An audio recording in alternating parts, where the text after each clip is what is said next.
Hello everybody, I am again back with my online video class. Now before I start my class, I have one request to you that if you like my video and presentation, please do subscribe my channel. In our universe, all the heavenly bodies are constantly in motion but are held together in space because of the gravitational force with respect to one another.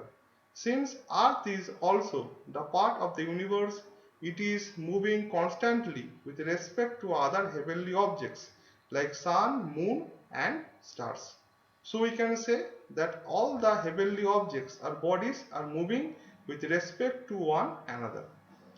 So I am going to describe about the motions of the earth. Earth motion. Earth has two major types of motion: earth rotation and earth revolution. Evidences of earth motion. All of us know this fact very well, that in the morning sun rise in the east and in the evening sun set in the west.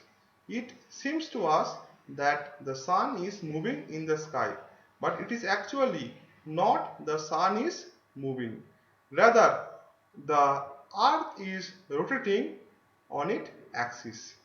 Similarly, the sun appears higher in the sky during summer season in comparison to winter season. It is due to revolution of the earth around the sun and also because of the earth tilted axis. Earth rotation. Earth rotates on a tilted axis. This axis passes through both the poles and Earth rotates from west to east.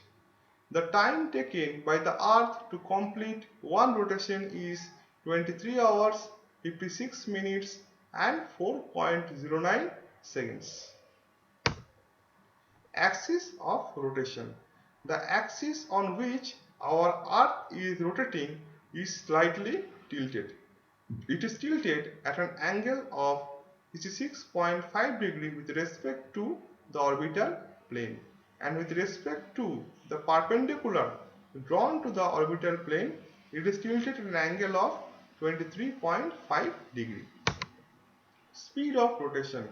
The speed of rotation is not same everywhere on the Earth's surface. Speed of Earth rotation is maximum at the equator and gradually decrease towards pole because Earth have maximum circumference around equator. However, time taken for one complete rotation is both same at equator and pole. As you can see in the diagram, that the maximum speed of rotation is around equator, that is 1650 km per hour, whereas it get reduced to 0 km per hour at the pole because pole is simply a dot. Effect of earth rotation. Due to rotation, we have the phenomena of day and night. Due to spherical shape of earth, all parts do not get sunlight at the same time.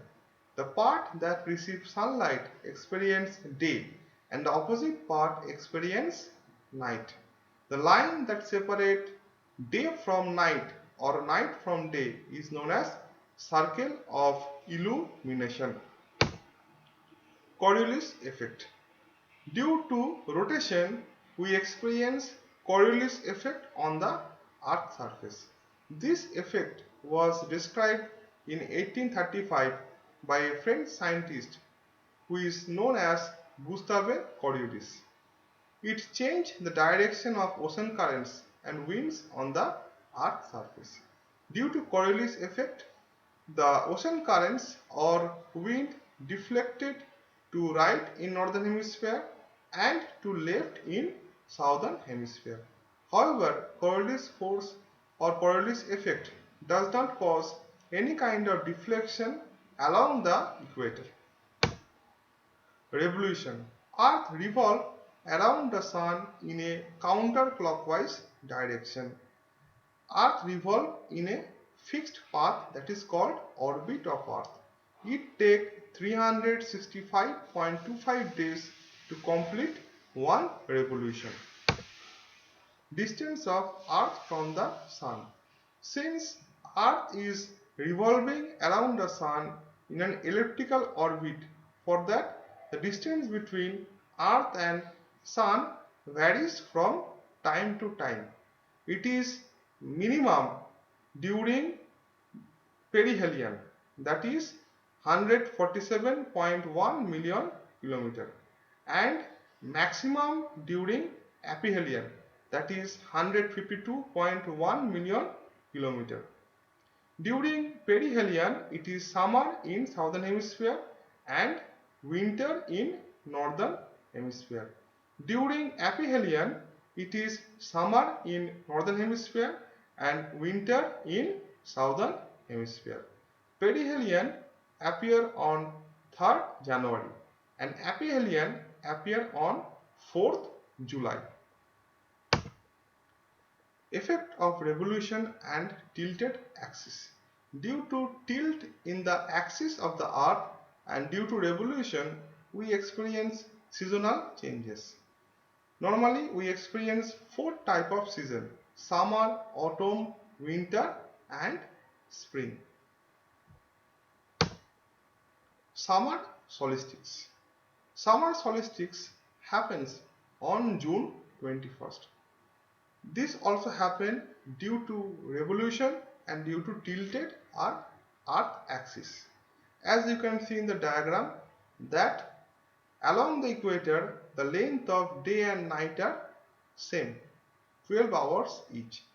But from equator, when you move towards the pole, the length of day increases.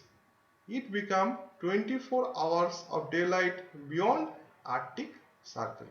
On the other hand, in southern hemisphere, the day length gradually decreases and it becomes 0 hours of daylight or 24 hours of night beyond Antarctic Circle. Winter solstice. It appears on December 21st. On this particular date, opposite condition prevails to that of summer solstice.